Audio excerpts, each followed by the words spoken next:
Olá, mais um vídeo do canal da Boa Leitura e hoje nós iremos apresentar uma editora que eu conheci há pouco tempo, talvez há uns 2 anos, não tenho muita certeza.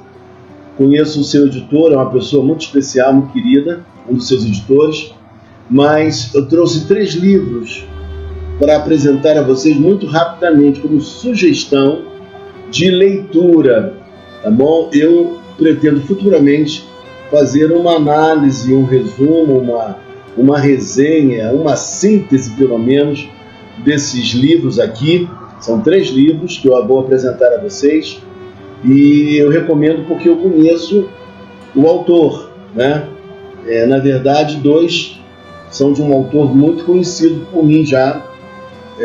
Tem livros pela editora Fiel, tem um livro também pela editora Cultura Cristã, e eu queria recomendar a você o livro 12 Maneiras como o seu celular está transformando você. Esse livro, eu não falei no início, mas a editora é a editora Concílio. Então, editora Concílio. E o livro é de Tony Henck. Esse autor, ele é um autor que já está com alguns livros publicados aqui em português. Ele é jornalista, ele atua como escritor também, e, enfim, tem um programa, é teólogo, e John Piper quem faz o prefácio do livro, né? Então, é o que traz ainda mais peso. É um livro que tem o prefácio desse grande escritor, pastor, John Piper. O livro vai tratar de assuntos muito interessantes para nós. Todas as implicações que envolvem, por exemplo, você ter um smartphone. Você não pode prescindir dele, mas ao mesmo tempo parece que por vezes somos controlados pelo celular. E isso não pode acontecer de maneira alguma, né? Então, o Tony Henck, ele aqui identifica 12 maneiras pelas quais o celular transformou as nossas vidas, para o bem e também para o mal, né? Então, ele vai tratar, tentando nos trazer algumas orientações dessa ferramenta tão útil, tão abençoadora como o celular, mas também para nós evitarmos as armadilhas que por vezes fazem com que esse dispositivo acabe atrapalhando a nossa própria vida, os nossos relacionamentos e a dedicação àquilo que é mais importante, né? Que não pode ser preterido. Então, nós precisamos aprender e refletir um pouco sobre isso também. Bom, o segundo livro, que também é dele, Um Guia Cristão para a Leitura de Livros, também de Tony Henck. Esse livro também é da editora Concílio, a editora que nós estamos apresentando hoje aqui, uma editora muito legal, que faz obras com qualidade, capas muito bonitas, um esmero na produção, a folhinha amarela, né, de qualidade, não é qualquer folha amarela, porque eu por vezes vejo livros aí que a folha é amarela, mas a qualidade da folha não tem condição nenhuma, coisa horrível. Mas no caso da editora Concílio, eles primam por excelência, por qualidade, e eu queria recomendar esse livro chamado Um Guia Cristão para a Leitura de Livros, Lit, de Tony Henck. Esse livro vai nos ensinar e nos ajudar a propor algumas questões, como, por exemplo, como ler mais e melhor, o que nós devemos abrir mão para poder encontrar tempo para a leitura, porque o dia tem 24 horas, não podemos fazer mágica. Então, se nós queremos ter uma vida de leitura, crescer intelectualmente, nós precisamos abdicar de algumas atividades para dedicar tempo à leitura. Ele vai tratar desse assunto e de outras questões também que envolvem a leitura. Nós temos um outro livro muito conhecido, que também vale a pena ser lido, da editora Realizações, Como Ler Livros. Também é um livro que eu indico a todos vocês. Eu tenho aqui na minha estante e é um livro extraordinário. Esse aqui eu ainda irei ler, mas eu já ouvi comentários, já assisti algumas resenhas a respeito dele e recomendo a leitura em razão do autor, da editora que só publica coisas boas, tem uma excelência, inclusive editorial, também na linha editorial, e eu queria recomendar para você esse livro de Tom Hanks. Tom Hanks realmente está abençoando demais a cada um de nós, né? Então, não há desculpa para não ler, né? Nós precisamos ler, e não somente livros cristãos. Ele vai tratar também sobre isso, né? O cristão maduro, equilibrado, ele não fica preso unicamente a leituras religiosas, né? Nós não podemos estar numa subcultura.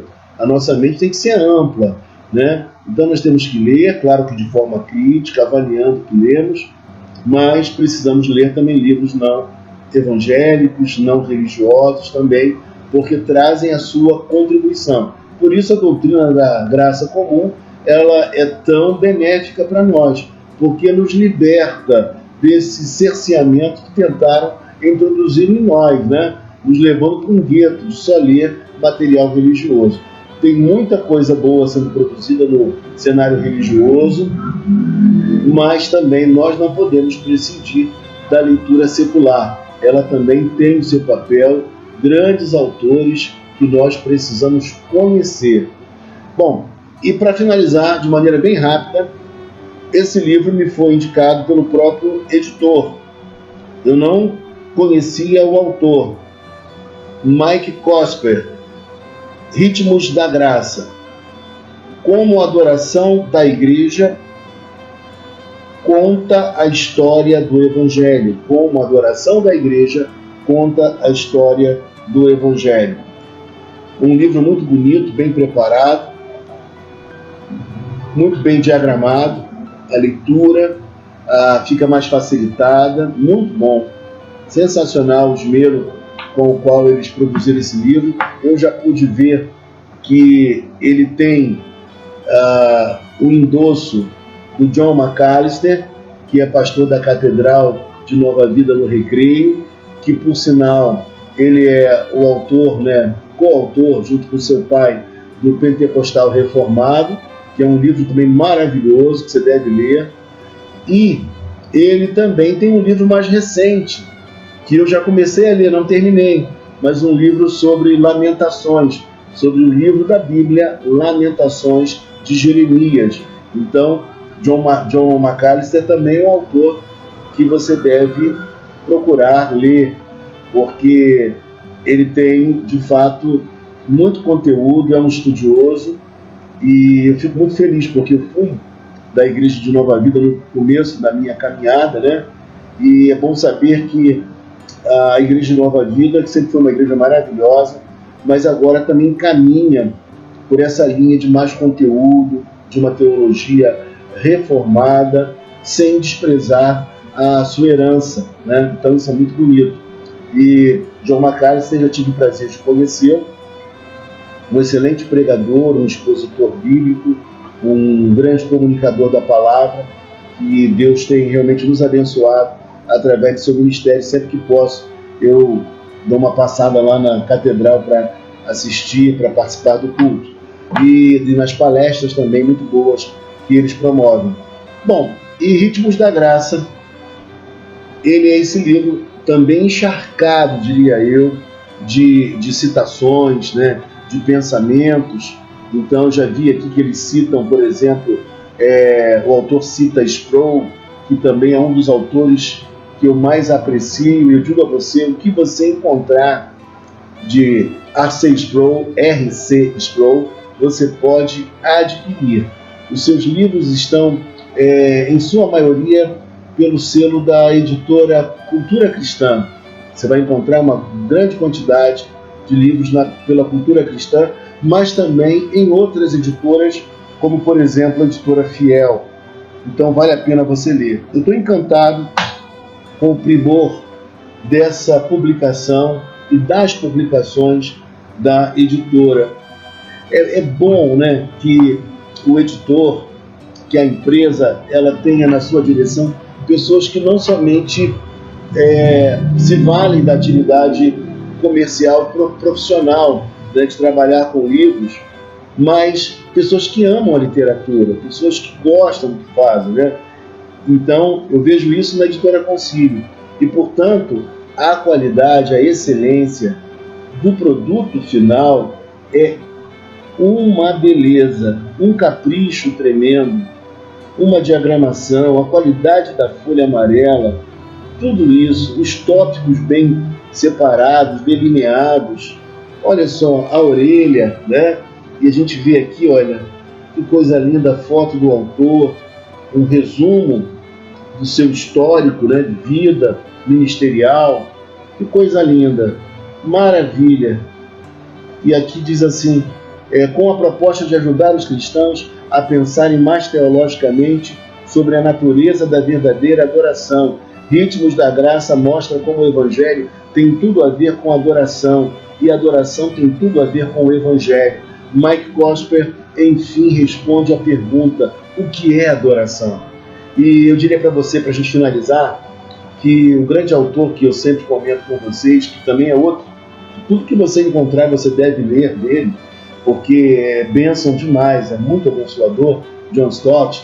Ele, em um dos seus livros, ele diz o seguinte, ele trabalha qual é a nossa principal vocação. Por que Deus criou o homem? Para que Deus criou o homem? Qual o principal papel do cristão e da igreja? Então muita gente pensa que o principal papel é o ID, é levar o evangelho às pessoas. Mas John Stott esclarece de maneira loquaz, e ele diz que a principal tarefa do cristão, o cristão foi criado para, em primeiro lugar, adorar a Deus. O ser humano foi criado por Deus acima de qualquer outra atividade, acima de qualquer outro papel, para adorar a Deus e ponto final. É a primordial tarefa de cada um de nós. Então veja você a importância, a relevância da adoração. Nós devemos ser verdadeiros adoradores, que adorem ao Senhor, Deus em espírito e em verdade. Então, maravilha, eu vou parar por aqui. Esse é o seu canal da Boa Leitura, hoje trazendo a editora Concílio, uma editora que veio para ficar. E eu peço a Deus que continue abençoando, que os ouvintes do canal e de outros canais comprem os livros da editora Concílio, porque são livros de excelência, acima de qualquer coisa, mas também para viabilizar novos projetos, para que novas publicações venham surgir, que essas publicações venham a surgir porque é necessário recursos para uma editora publicar os seus livros, né? Então, essa é a nossa prece, é a nossa oração, o nosso maior desejo, e que eles continuem assim, primando por qualidade, por excelência, tanto na confecção dos livros, como também na linha editorial, nos autores também que eles estão lançando aqui no Brasil. Um grande abraço a todos e não deixem de assinar o nosso canal, de ativar o sininho e de comentar, porque isso será muito útil para o nosso desenvolvimento, para o nosso aprimoramento, porque o nosso maior desejo é difundir a boa literatura e despertar o gosto, o prazer em você, o prazer do leitor, que é algo extraordinário. Pode estar adormecido em você, mas quando a pessoa descobre, é um prazer tremendo e te leva a viagens maravilhosas e você profundamente consciente. Isso é demais, poder viajar, poder pensar, poder aprender e conhecer coisas belíssimas que a literatura traz a cada um de nós. Um grande abraço a todos.